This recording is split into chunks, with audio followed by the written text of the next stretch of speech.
Muy buenas noches, amigos de Zona Geriátrica, el espacio del adulto mayor, transmitido por Radio Miraflores Televisión desde Lima, Perú. El día de hoy tenemos un programa especial. Nos visita la doctora Bremer Venero Nazario. Ella es gastroenteróloga. Ella es investigadora de los trastornos funcionales del aparato digestivo. Es speaker, o sea, es expositora en auditorios internacionales, en congresos, conoce mucho el tema de los trastornos funcionales y también tiene una maestría en microbiota, que ya nos va a explicar lo que es la microbiota. Bremer, buenas noches, muchas gracias por visitarnos. Hola, buenas noches, Carlitos. Encantada de estar acá con ustedes.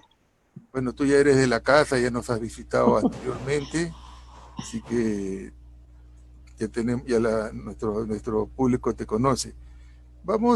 El tema de hoy va a ser los trastornos funcionales, perdón, trastornos digestivos con el COVID, ¿no? Porque el COVID no solamente es una infección que compromete los pulmones, y hemos visto que compromete todos los órganos, compromete la circulación, la coagulación y también el aparato digestivo. ¿Mm? Pero aprovechando que la doctora Bremer es experta en trastornos funcionales del aparato digestivo, vamos a comenzar por ese lado. Bremer, ¿qué son los trastornos funcionales del aparato digestivo? Bueno, los trastornos digestivos funcionales son problemas que tienen que ver con el movimiento o las funciones del intestino. Entonces, tiene que ver con el contenido del intestino también. Entonces, son trastornos en los cuales suele haber trastornos de motilidad, del movimiento, ya sea del estómago, del esófago, del intestino, del colon, ¿no? Del intestino delgado, me refiero, o del colon, incluido el recto también, o el ano, ¿no? Entonces, y estos suelen generalmente venir acompañados de algún tipo de disbiosis o de trastornos de las bacterias que viven en el intestino y que en el caso de nosotros los humanos, esas bacterias pues, viven ahí y trabajan ahí, o sea, las necesitamos, ¿no? Entonces, tiene que ver con un componente que tiene que ver mucho también con la ansiedad, la depresión, trastornos que tienen que ver con neurotransmisores que pueden predisponer en cierta medida que cuando tenemos más estrés o tenemos alguna tristeza, alguna alegría muy grande también, se altere esta motilidad intestinal. ¿Quiere decir que el estado de ánimo, el estado emocional de una persona puede afectar el aparato digestivo? Sí, sí, Ah, y lo miren qué afecta interesante. de muchas maneras. ¿Mm? Nos va a explicar. Sí, o sea, antes, no sé si tú recuerdas, en la época nuestra, nos decían esto, hay enfermedades que decían psicosomáticas, ¿no? Decían, esta es una Ah, enfermedad que es psicógena, decían, ¿no? Pero obviamente existen las enfermedades así, pero en el caso de los trastornos digestivos funcionales ya no es así, porque ahora sí hay evidentemente un espasmo intestinal o una redistribución del gas por alteraciones de la motilidad del intestino y hay una disbiosis evidente. Ahora, lo que se sabe es que no es psicológico, o sea, no es que la persona cree que lo tiene, ¿no? Sino que también hay un trastorno en la producción de los neurotransmisores que tienen que ver con unos receptores que se llaman 5-HT, y estos receptores 5-HT están muy asociados a serotonina y a benzodiazepinas endógenas. Entonces, esto tiene que ver con ansiedad y con depresión, ¿ok? Pero no necesariamente pues son personas que están tomando medicamentos o que están internados en un hospital psiquiátrico, ¿no? O sea, son personas que incluso solamente tienen un rasgo depresivo o un rasgo ansioso, ¿no?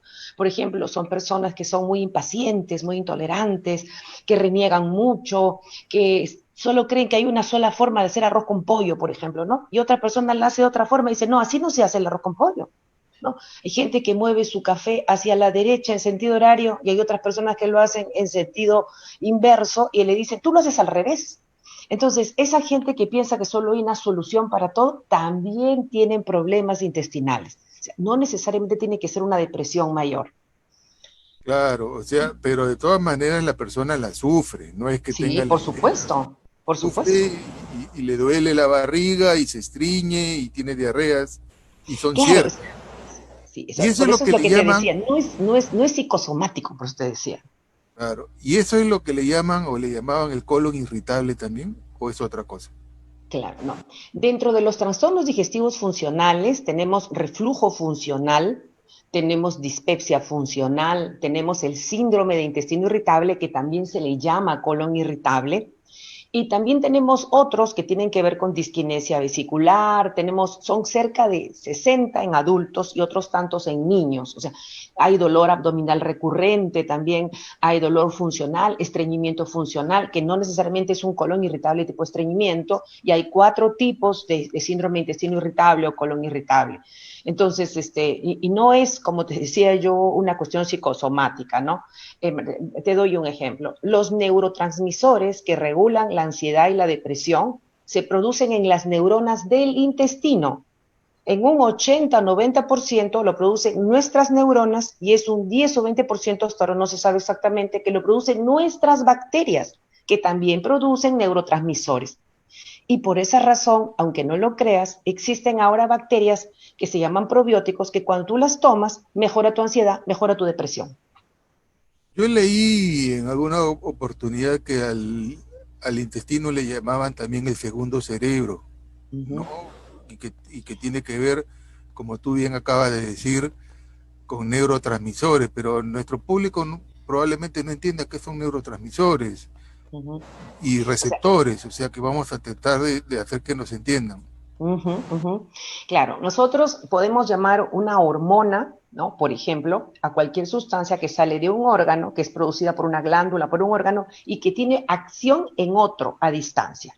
Entonces decimos es una hormona. Entonces, también podemos decir que existen hormonas cerebrales, ¿no? A eso le podríamos llamar así. Esos son los llamados neurotransmisores, que son hormonas cerebrales, pero que no necesariamente las produce el cerebro. Antes nos decían que las neuronas del intestino se encargaban de la motilidad, de la sensibilidad en el intestino, pero ahora se sabe que es la fábrica de los neurotransmisores u hormonas cerebrales.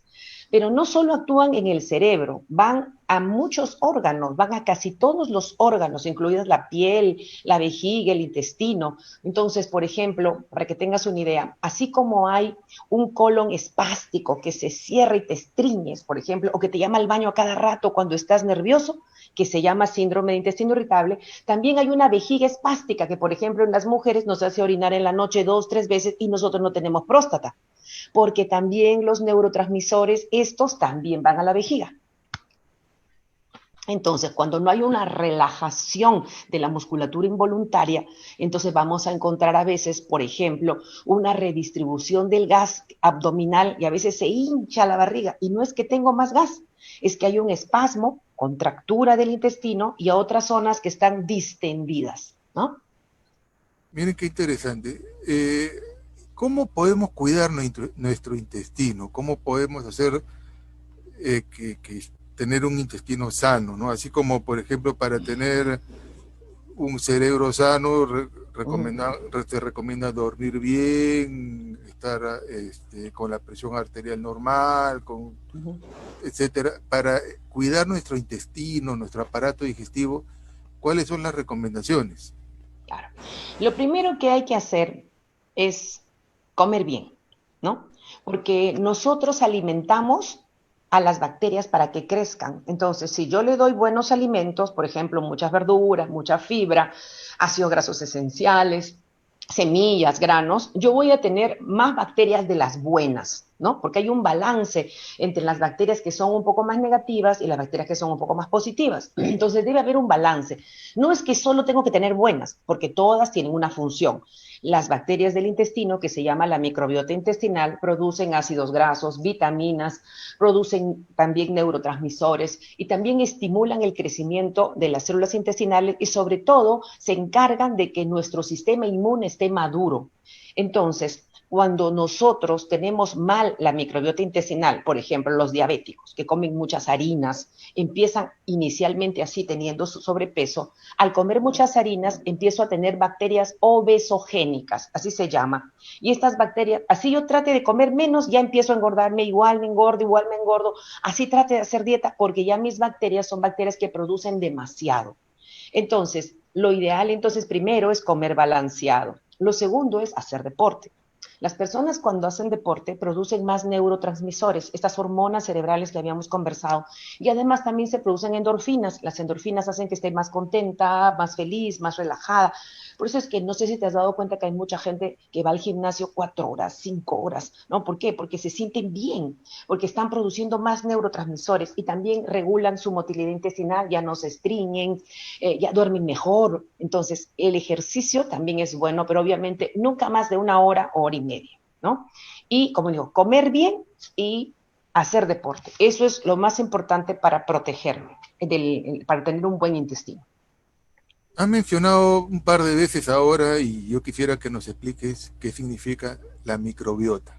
Uh -huh. Ok.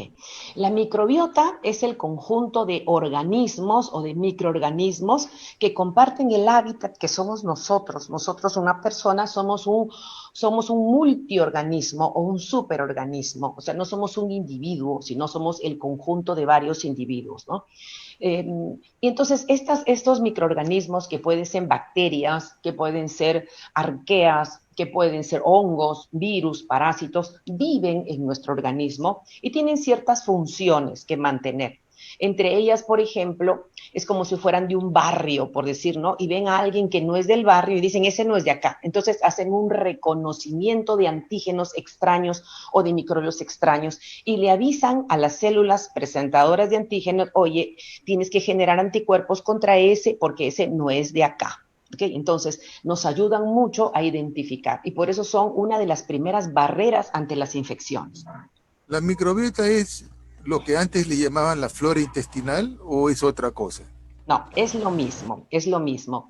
Lo que pasa que no sé por qué le decían flora intestinal, incluso hay algunos probióticos que dicen floratil, etcétera. Sí, llaman como una flor, ¿no? Multiflora. Entonces, pero no es así, no se llama microbiota y es múltiple, o sea, no solo son bacterias, ¿no? También son virus, también son protozoarios, ¿no?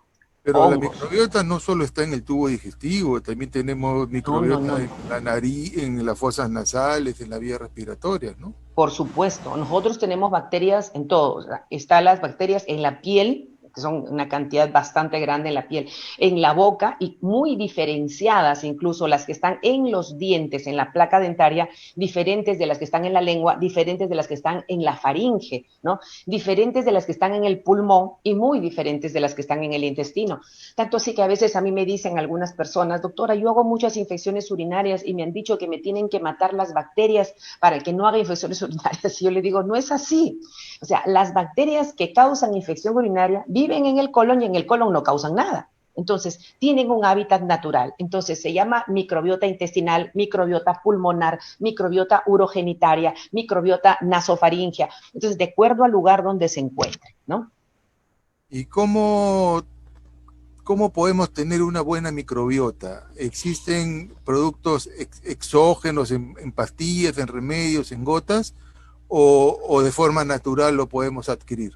A ver, comenzamos. Los que mejores, la microbiota se forma desde que uno nace. Incluso ahora hay algunas dudas y se dice que ya se han encontrado algunas bacterias en el líquido amniótico donde está flotando el bebé. Y el bebé ya nace con algunas bacterias que pueden atravesar la placenta. Entonces se dice que hay algunas bacterias que ya existen con el niño. En el meconio del niño se han encontrado microbiota que es propia de ellos y en la placenta Pero has también se dicho han encontrado meconio, bacterias. ¿qué será Las meconio? deposiciones, las Cuéntanos qué es deposiciones de meconio. los bebés. No, no, acuérdate que en este programa lo ve todo, lo ven ingenieros, arquitectos, obreros, maestros, no, tenemos que saber qué es meconio. Claro, son las deposiciones de los bebés, de los fetos, mejor dicho, cuando todavía está en Sí, la sí. barriguita de la mamá, ¿no? Entonces, ahora se sabe que ya puede encontrarse bacterias ahí, o sea que existe una transmisión directa entre la mamá y el bebé. Entonces, ya se sabe que hay una transmisión, ¿no? Poquita, escasa, durante el embarazo. Cuando nace el bebé, al salir por el parto vaginal, por el canal vaginal, entonces recibe bacterias de la mamá también, o cuando sale por cesárea, recibe otro tipo de bacterias que son de la piel, y estas se van a instalar en el niño. Se dice que van mejor los niños que nacen de parto vaginal que los niños que nacen por cesárea, porque tienen mejores bacterias y mejores defensas y desarrollan más rápido su microbiota. Y los que nacen por parto de cesárea, por ejemplo, son más propensos a tener obesidad, asma, a tener problemas alérgicos. ¿Por Ah, qué? Porque mira, no tienen tan buenas bacterias. Sí. eso sí no lo sabía, mira. O sea, siempre se recomienda lo natural, pues lo normal, ¿no? Claro, lo natural. Y que tomen leche materna, porque la leche materna también te va a transferir un grupo de bacterias importantes en el niño y obviamente también anticuerpos. Entonces es importante también que tomen leche materna. Y lo otro que es importante, que los niños sean cochinitos. Yo siempre les digo así a los papás, deja que tu niño si encuentra algo en el suelo, se lo agarre, se lo coma, que juegue en el suelo, que venga cochino, porque eso le confiere a él más presencia de otras bacterias que su cuerpo va a reconocer y va a generar anticuerpos y además de eso las va a reconocer como propias y las va a empezar a interiorizar y no va a ser alergias, menos Bueno, alergias. en mi época, cuando se me caía un pan al suelo, lo recogía, me persignaba y me lo comía. Exactamente, Eso exactamente. hacíamos todos, ¿no? Así, Probablemente lentejita, lentejita. Sí. ahí esas bacterias y microbios del suelo, pues, de una u otra forma puede haber mejorado nuestra defensa. Pero ahora, una persona adulta de 30, 40, 50 o una persona adulta mayor de más de 60 desea mejorar su microbiota, ¿qué le recomendarías? Primero, que no tome antibióticos por cualquier cosa. Ya, O sea, que el ese es un dato antibiótico, importantísimo, porque hay gente que estornuda y ya está tomando antibióticos. exactamente, Por lo menos que lo exactamente. recomiende el médico, ¿no? Su médico de cabecera que lo Exactamente. recomiende. Ya, uno, no Entonces, tomar primero antibióticos. que no tome antibióticos por cualquier cosa, a menos que ya pasen por lo menos 3 días de que tenga una fiebre persistente, una diarrea persistente, o sea que ya 2, 3 días con la enfermedad. Entonces, recién. ¿Por qué? Porque la mayoría de las infecciones son virales y no necesitamos tomar antibióticos. Hay Solamente personas que debe ser ser por indicación un, médica. hay Segundo, pacientes que que tienen cuando un día tome, de diarrea y ya te están llamando, doctor, tengo diarrea, exactamente. ¿qué hago? ¿Qué tomo? Y yo les digo, no tome nada, tome su suerito, hidrátese y no creen. Pero Uh-huh, entonces la doctora Venero, que es experta en trastornos digestivos y gastroenteróloga, está diciendo esperar 3 días, ¿no? uh-huh. De diarrea y Claro, ya. entonces antes de antibióticos, antes de que necesite o que consulte para saber. Siempre es bueno las sales de rehidratación. Si yo pienso que es viral, ayudan mucho los probióticos también y hidratarse sobre todo. Pero la otra cosa que es importante es que si me dan un tratamiento antibiótico, nunca tome un día porque entonces mis bacterias van a conocer ese antibiótico y probablemente se hagan resistentes a ese antibiótico y luego nunca lo pueda volver a usar. Entonces, es importante que si me dan un tratamiento, lo cumpla 5 días, 7 días, 3 días, a lo que me dijeron que tenía que tomar. Esa es la otra indicación, ¿no? La tercera indicación es que cada vez que tengan que tomar algún medicamento, así que nunca toman habitualmente, traten de recomponer un poco su microbiota intestinal. Se dice que no existe ningún medicamento que no altere la microbiota intestinal, no solo los antibióticos, el omeprazol, por ejemplo, es otra cosa, que también al no haber ácido gástrico en mi estómago, al inhibir el ácido gástrico, no solo voy a inhibir ¿cómo se llama? El paso de bacterias, porque las bacterias van a entrar como Pedro por su casa, porque el ácido gástrico es una barrera para que no ingresen bacterias. Entonces, eso es un problema. Y segundo, tú vas a tener una disbiosis porque estoy tomando omeprazol y no tengo ácido gástrico. Y lo otro es que también cuando no hay ácido gástrico no puedo absorber algunas vitaminas y algunos minerales importantes que tengo que absorber. Entonces, el omeprazol es un medicamento que se debe tomar. Si tengo una úlcera, 4 semanas. Si tengo una gastritis, 3 semanas. Si tengo esofagitis por reflujo, en contados pacientes puede ser un tratamiento de 3 meses o de 6 meses, pero eso es muy contada las veces. Esas personas que toman todo el tiempo medicamentos no está bien, ¿ok? Lo otro es que si han tomado antibióticos por alguna razón, tomen probióticos. Los probióticos me pueden restablecer la microbiota intestinal. ¿Qué son los probióticos? ¿Son medicamentos o son productos que están en el yogur? A ver, explícanos, por favor. O sea, los probióticos son bacterias que tienen propiedades benéficas para el cuerpo, pero tienen que ser administradas en cantidades adecuadas. Entonces, ¿qué pasa si yo me compro un yogur al que le han adicionado un probiótico? Entonces, de repente no siguió la cadena de frío, las bacterias están muertas, o sea, no necesariamente porque tomo yogur ya estoy tomando probióticos y de repente no es la cantidad adecuada. De repente me puede ayudar a reforzar y a mantener mis bacterias, pero no a curar. O sea, no todas las bacterias son probióticas, solamente son ciertas bacterias que tienen que tener determinadas características. Por ejemplo, las bacterias hablan entre sí, te cuento, ¿no? hablan entre sí y se transfieren ciertas propiedades. Por ejemplo, si yo produzco un antibiótico, soy una bacteria que produce un antibiótico que le llamamos bacteriocinas, ¿no? Si yo produzco, yo le puedo enseñar a otra bacteria a producirlo. Entonces le paso un plásmido, que es un código chiquito genético, yo se lo paso y le enseño, ¿verdad? Entonces, ¿qué pasa si una bacteria genera anticuerpos contra antibióticos? Como las beta-lactamasas, por ejemplo, ¿verdad? Entonces, ¿qué pasaría? Ningún probiótico entonces debe producir ninguna reacción cruzada con antibióticos. Entonces, son bacterias estudiadas, que se sabe que no generan daño, que no generan resistencia antibiótica, que se sabe que no generan ningún otro tipo de patología y que además se sabe que en una cantidad determinada tiene un beneficio. Eso es un probiótico. Entonces, no porque tomo yogur que preparo en mi casa con honguitos, es un probiótico. Tiene que ser determinadas bacterias. Pero hay probióticos de hongos, porque tú has hablado bacterias, pero también yo tengo entendido que hay probióticos de hongos. Sí, hay probióticos de hongos y hay probióticos de esporas, ¿no? Y también hay bacterias, ¿ok?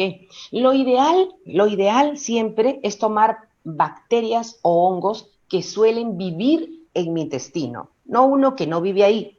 O sea, eso le llamamos bacterias humanas o microorganismos humanos. Entonces, lo ideal es que sean así, pero hay uno que otro que no es un microorganismo humano, ¿ya? Pero lo usan porque tiene una propiedad de producir de repente algún antibiótico o alguna sustancia que mata algún virus o que mata alguna bacteria o que me ayuda a responder mejor a la diarrea y entonces también se pueden dar, ¿no? Pero la mayoría son bacterias y solamente hay 2 hongos en el mercado que se utilizan para esto, ¿no? O sea que la doctora Venero nos recomienda el consumo de probióticos para mejorar nuestra microbiota, que era la antigua llamada flora intestinal. Ahora vamos a hablar sobre los trastornos digestivos que deja el COVID. El COVID sabemos de que altera los pulmones, la vía respiratoria, produce un trastorno de la coagulación. Cuando está avanzadita la enfermedad del COVID, ocurre lo que se llama la cascada inflamatoria, donde todo el organismo se inflama y el paciente se llena de coágulos, se tapona los pulmones y se muere. Pero eso cuando afecta el pulmón y los trastornos de coagulación. Pero a nivel del aparato digestivo, ¿qué consecuencias o qué problemas nos puede llevar el COVID en el aparato digestivo? Ok, el COVID no solamente es tos. O sea, hay cerca de 7 órganos que están comprometidos también. O sea, también hay problemas dermatológicos, también hay problemas neurológicos, también hay problemas hematológicos, endocrinológicos, sube la glucosa bastante cuando hay COVID. Pero en gastroenterología, en el tracto gastrointestinal, puede haber diarrea, puede haber náusea, vómitos, dolor abdominal, anorexia, es una falta de apetito terrible que existe incluso porque no pueden ni respirar a veces, ¿no? También puede haber daño hepático, ¿no? También pacientes que suben transaminasas o que hacen daño hepático. Y también en algunos pacientes cuando están graves puede haber hemorragia digestiva. Entonces, pero lo más frecuente es la diarrea, el dolor abdominal y las náuseas, que es lo más frecuente. ¿Cómo es la diarrea del COVID? ¿Es una diarrea maloliente, con espumas, con sangre? Porque hay diarreas con sangre, ¿no? No, ¿O es una no, diarrea? ¿Cómo es esa diarrea? claro. No es una diarrea con sangre, o sea, no es, nosotros le llamamos a la diarrea con sangre o con moco y sangre disentéricas, disentería, no, no, es una diarrea líquida, típico de la diarrea viral, ¿ya? O sea, se parecen a estas diarreas virales que uno hace de agua, agua, agua, ¿no? Y puede ser 4 veces al día, 5 veces al día, o puede ser más, ¿verdad? Y puede ser que dé antes de que tengas los síntomas respiratorios, o puede ser después que tienes los síntomas respiratorios, o puede ser como único síntoma de COVID. No Miren qué necesariamente interesante, tiene que porque ir. a veces, qué interesante, porque a veces uno dice COVID, fiebre, tos, mocos, flemas y malestar, pero y ya se había descrito el tema de la diarrea, ¿no? También hay, bueno, puede haber problemas del gusto y del olfato. Hay muchas personas que nos está visitando Soledad Rodríguez, Guillermo Lara, Luz Cáceres, Irene Salomé, Ana Tito, que dice qué tema tan interesante, bravo, Jessica Arteaga, y Ana Lop, Teresa Bravo, nos dice que nos felicita, Y Ana López nos está haciendo una pregunta, es una televidente que nos hace una pregunta directa. ¿Qué cantidad es recomendable de probiótico para un adulto mayor con diabetes? Ok, primero, todos los diabéticos tienen disbiosis, todos los diabéticos. ¿Qué es Y disbiosis? ¿Qué es la disbiosis? disbiosis, la disbiosis es una alteración en la proporción o en la calidad de la microbiota intestinal, o sea, de Ok. los microorganismos que viven ahí, ¿ok? O sea, desproporcionado, hay mucho o hay poco, ¿ok? Y además los diabéticos tienen un problema con el tránsito intestinal, que está un poco más retardado que en las personas. Cuando tienes más de 10, 15 años de diabético, hay un tránsito un poco retardado, incluso se siente que la comida se queda muchas horas ahí. Entonces, la disbiosis generalmente suele venir acompañada de una alteración en la permeabilidad del intestino. Entonces, a veces pasa que algunas toxinas, algunas bacterias o algunas fracciones de alguna bacteria o de alimentos pueden pasar y atravesar el intestino y meterse a la sangre. Eso le llamamos, es una toxicidad que hay, que se llama toxicidad en la obesogénica de los pacientes que son diabéticos o que están gorditos. Entonces, esta permeabilidad hace que necesiten tomar probióticos. O sea, siempre que hay disbiosis se necesita tomar probióticos. Entonces, la dosis es estándar, le cuento. O sea, no existe una dosis especial para una persona, para otra persona, pero lo que sí es importante es que los probióticos no son para todo. O sea, hay probióticos que son para evitar infecciones respiratorias, hay probióticos que son para las alergias, hay probióticos que son para los gases o cólico infantil, hay probióticos que son para diarrea, hay probióticos que son para reponer o reequilibrar después de una diarrea por antibióticos y hay probióticos que son para síndrome de intestino irritable. Entonces, generalmente los que son para síndrome de intestino irritable, que suelen ser multicepa, suelen mejorar bastante el metabolismo intestinal. Entonces, para esto, por ejemplo, acá en Perú, existe un multicepa de 7 cepas que ayuda bastante a mejorar la motilidad intestinal, disminuye la transaminasa, es bastante bueno para eso. Entonces, existen diferentes probióticos. No por ejemplo, yo tomo Saccharomyces boulardii, que es un honguito que me ayuda con la diarrea y a reponer la microbiota después de antibióticos, que es bastante bueno el Saccharomyces boulardii para eso. Yo no lo puedo usar para colon irritable y no lo puedo usar en un diabético con disbiosis porque no me va a ayudar. Entonces, tiene que consultar bien con su médico qué probiótico debe tomar. Y para un diabético, ¿qué le recomiendas? ¿Qué probiótico? Para un diabético yo le recomendaría dos opciones, o el Lactobacillus reuteri, ¿no? Lactobacillus reuteri. Lactobacillus reuteri, así se llama, que pueden tomarlo en gotitas, 5 gotitas diarias, que también se usa para cólico infantil, pero que ayuda mucho con la inmunidad y con las defensas. O puede ser otro que es un multicepa acá en Perú, que voy a decir la marca porque es así, que es el Multiflora, que es el único que tiene estudios en hígado graso y en problemas metabólicos. Y el Lactobacillus reuteri, acá en el Perú, solamente viene Biogaya, no hay otra marca. Esos dos podrían ser buenos. ¿Cuál es lo mismo las 5 gotitas que una pastilla masticable Sí, de es lo Biogaya? mismo. 5 gotitas que una pastilla masticable o que un sachet en otros tipos todos tienen su forma, su Claro, hay unos presentación. que vienen en botellitas que se toman. Claro. Acá en Perú tenemos dos que vienen en botellitas, ¿no? Uno es un cóctel de lactobacilos que realmente ayuda con las diarreas, pero no tiene estudios internacionales, solo tiene estudio en Perú, ¿no? Que es ¿cómo se llama? Biolactol, ¿no? Que solo tiene estudios en Perú y es bueno en diarrea, ¿no? Pero ese no lo puedes usar para otras cosas, para prevenir infecciones respiratorias o para cólico o para colon irritable o para diabéticos, no. Y existe otro que es la enterogermina, que es Bacillus clausii, que es una espora, ojo, es una espora, que va muy bien en diarrea por rotavirus en niños, en diarreas virales en niños, pero en adultos no tiene estudios porque generalmente nosotros no hacemos rotavirus, pero sí puede ayudar en diarrea, ¿no? Nos están preguntando sobre el ayuno intermitente, que está de Mm, moda para bajar de peso. ya. ¿Qué opinas del ayuno intermitente? ¿Es bueno, sirve o es malo? Yo creo que ninguna dieta que te haga bajar de peso muy rápido, ¿verdad? Va a funcionar, porque tú tienes que mantenerte con esta dieta. Entonces, la mejor dieta en el mundo es la dieta mediterránea. Se la pueden bajar por internet. La dieta mediterránea es la mejor. Es la que te ayuda a no tener triglicéridos altos, colesterol alto, glucosa alta, etcétera.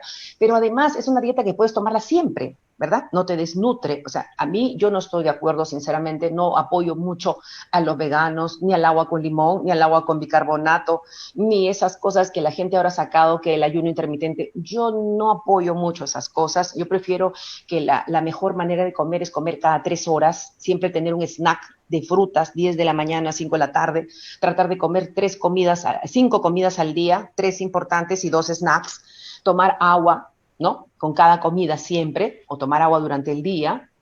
Yo pienso que es así. En la noche evitar los carbohidratos solo definitivamente en el desayuno 1 y en el almuerzo 1.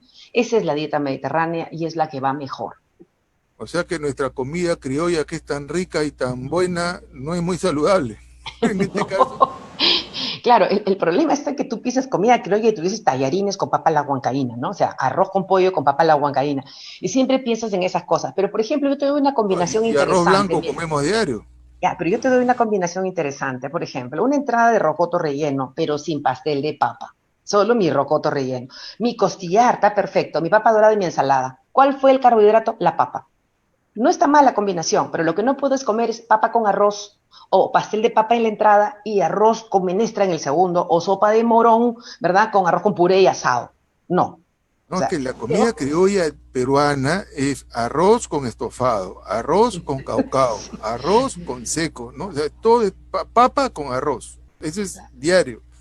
Y tenemos mucho la costumbre, que yo ya la estoy evitando, de comer lo mismo, lo que comemos en el almuerzo, lo comemos en el calentado, pero revueltito. el calentado para la tarde, ¿no? No sé, no sé. Ahora, la dieta mediterránea eh, tiene aceite de oliva, granos, pescado, Claro.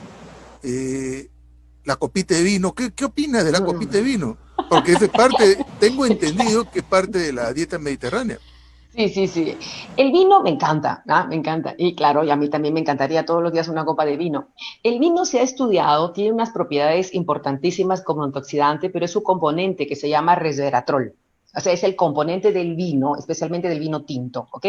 Que funciona bastante bien, incluso mejora la microbiota intestinal, produce una mejor circulación, pero no el alcohol. Entonces, yo sí, ¿quieres tomar resveratrol? Cómete pues tus uvas, Borgoña, por decir, cómete tus uvas, no hay problema, ¿no? Pero el alcohol siempre va a dañar el hígado. Por ejemplo, mira, yo te doy un ejemplo, ¿no? Si yo tengo colon irritable, síndrome de intestino irritable, y me estreso, me angustio, me lleno de gases cuando como, etcétera, me estriño. El día que tomo vino, o que tomo cerveza, o que tomo un licorcito, y me pongo contenta, feliz, y estoy con mi familia, y me río, y estoy feliz, ese día no me duele nada. ¿Por qué? Porque el licor va a hacer las veces del neurotransmisor que me va a relajar. Pero yo no le puedo decir a un paciente con síndrome de intestino irritable, señor, tome todos los días, va a ver qué contento va a estar. Yo no puedo hacer eso, porque el alcohol sí o sí va a dañar su hígado. Entonces, De la dieta mediterránea que le quitamos el alcohol, el vino. claro, sí, por favor, sí, por favor. Y se puede comer, por ejemplo, allá la dieta Porque mediterránea los incluye, españoles no te perdonan el vino, ni los griegos, ni los sí, italianos. pero ellos incluyen, aunque tú no lo creas, estas, ¿cómo le llamamos? Prosciutto, no sé, embutidos, ¿no? Estas cosas, el lomo, por ejemplo, Jamón ¿no? serrano. Jamón serrano. Pero ellos toman el ibérico que es de bellota, o sea, son cerdos que solo comen bellota. Entonces, ese jamón serrano, ese lomo serrano, ese jamón ibérico, no tiene colesterol malo. Tú te lo pones, parece una hostia, lo pones en tu boca y se deshace. Es una maravilla, riquísimo. Entonces ellos incluyen ese, pero tú vienes acá y le pones salchicha guachana, o le pones esto con jodó que comemos nosotros acá. Sangrecita. O que la sangrecita es muy buena, ojo, y no tiene carbohidratos y está bastante buena. Ah, entonces a Sí, y comer tiene sangrecita. proteínas, y tiene fierro, y a mí me parece una comida perfecta la sangrecita. Los arándanos Ujú. que Ah, están de sí, moda, ¿tienen ah, sí. resveratrol? Sí, sí, sí, también, también, también. Los arándanos también son antioxidantes muy buenos y las frambuesas también. Y no sé si tú manejas a estos pacientes geriátricos, ¿no? De la tercera edad, que tienen esta cosa que se llama, cuando pierden mucho su masa muscular, se me ha ido el nombre ahorita, pierden mucha masa muscular y están Sarcopenia. sarcopenia. Cuando tienes sarcopenia, yo hay un capítulo, por ejemplo, en microbiota con sarcopenia, en las que los pacientes tú les das frambuesas, moras, castañas, almendras y empiezan a mejorarse bastante. ¿Por qué? Porque son estimuladores del crecimiento de bacterias buenas en el intestino. O sea, además de ser antioxidantes, también son mediadores, son prebióticos. Y los prebióticos son alimentos que estimulan el crecimiento de bacterias buenas. Entonces, existen lo que es los prebióticos y también lo que son los probióticos. Exactamente, Miren, qué exactamente. interesante, estamos aprendiendo muchísimo el día de hoy. Ahora, ya para... Uy, qué rápido se pasa el tiempo. Hay unas leches en polvo, no voy a decir la marca porque no quiero hacerle publicidad ni tampoco pelearme con ellos, pero que a mí me preguntan mucho, doctor, ya cumplí 60 años, ¿debo usar esta leche en polvo porque el comercial dice que a partir de los 60 años hay que tomarla? Yo en lo particular les digo que no, pero ya aprovechando que tú eres la experta en tubo digestivo, en aparato digestivo, ¿se recomiendan estas leches en polvo que tienen suplementos? Ya, primero, no son leches. O sea, es lo primero que hay que explicar a la gente. Esto no es leche. Y Okay. no tengo que emplearla en vez de la leche ni en vez de mi cafecito. No, no es leche, es comida. O sea, si yo a una persona que no puede masticar, que no puede comer, que no está consciente, que no está lúcida, que solo tiene un tubito para alimentarse, yo le doy 5 veces al día, 6 medidas de esas leches que tú dices en polvo, ¿ya? Ese suplemento alimentario se llama. Si yo le doy, no necesita comer. Entonces, ¿qué pasa si yo soy una persona mayor, pero soy diabético, tengo la glucosa alta y empiezo a tomar esos alimentos extras? Es como si me comiera todos los días medio plato de arroz con pollo con su carne a las 10 de la mañana y medio plato, no sé, pues de tallarines con algo a las 5 de la tarde. Se me va a subir el azúcar, se me va a subir los triglicéridos.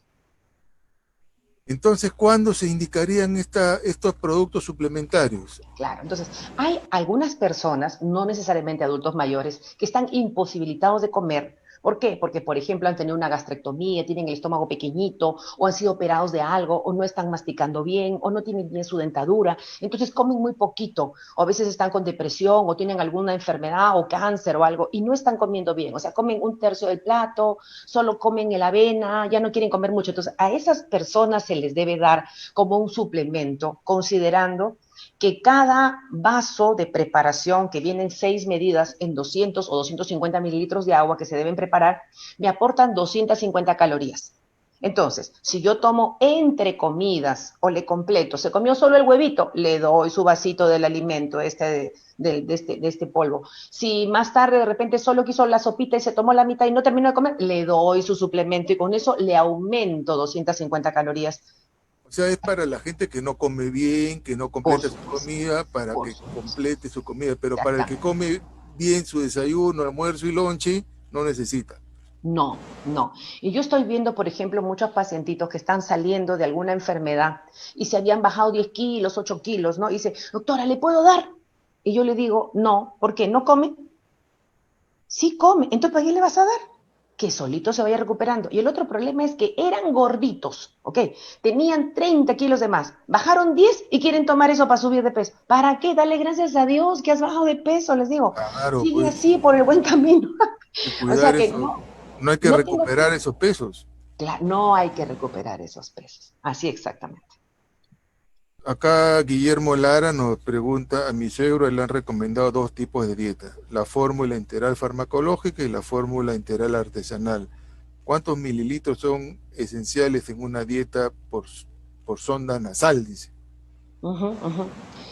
Claro, sí, sí, lo que pasa es que a veces las personas se preocupan mucho porque piensan que ya le pusieron demasiado y que de repente lo va a vomitar, entonces tienen un poco de temor, ¿verdad? Entonces, se puede aplicar hasta 500 mililitros. ¿Por qué? Porque como se pasa rápido, o sea, por más que lo quieras hacer lento, igual se llena rápido, entonces el estómago puede reaccionar cerrándose.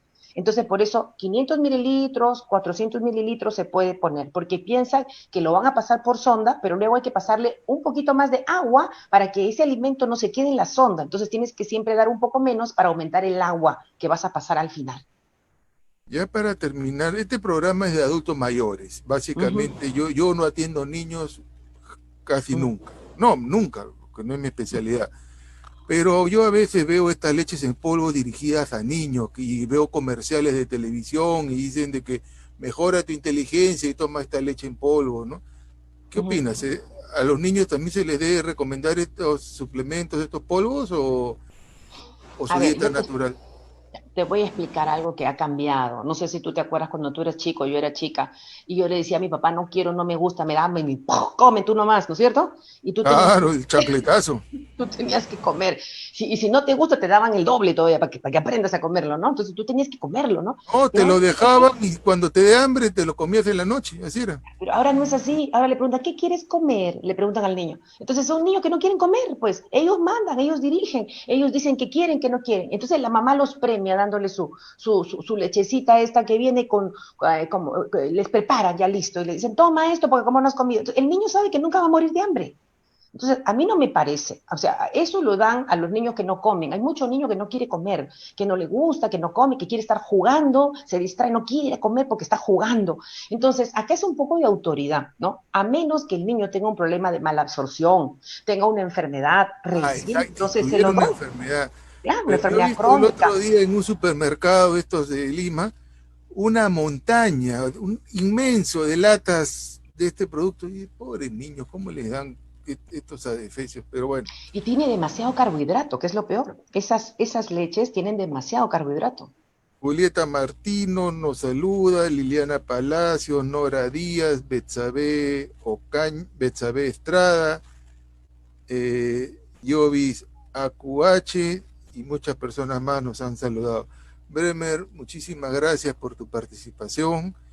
El tiempo nos ganó. Yo quisiera que antes de despedirte nos digas unas palabras finales dirigidos a los adultos mayores, un mensaje final de tu parte. Ok, yo, es importante ahora saber que existen muchas enfermedades que tienen que ver con nuestra microbiota intestinal. Y entonces, que es importante que escojamos bien lo que vamos a comer. Y sobre todo a las personas mayores que las estamos protegiendo contra el COVID, ¿no? Por favor, no los encierren. No los encierren.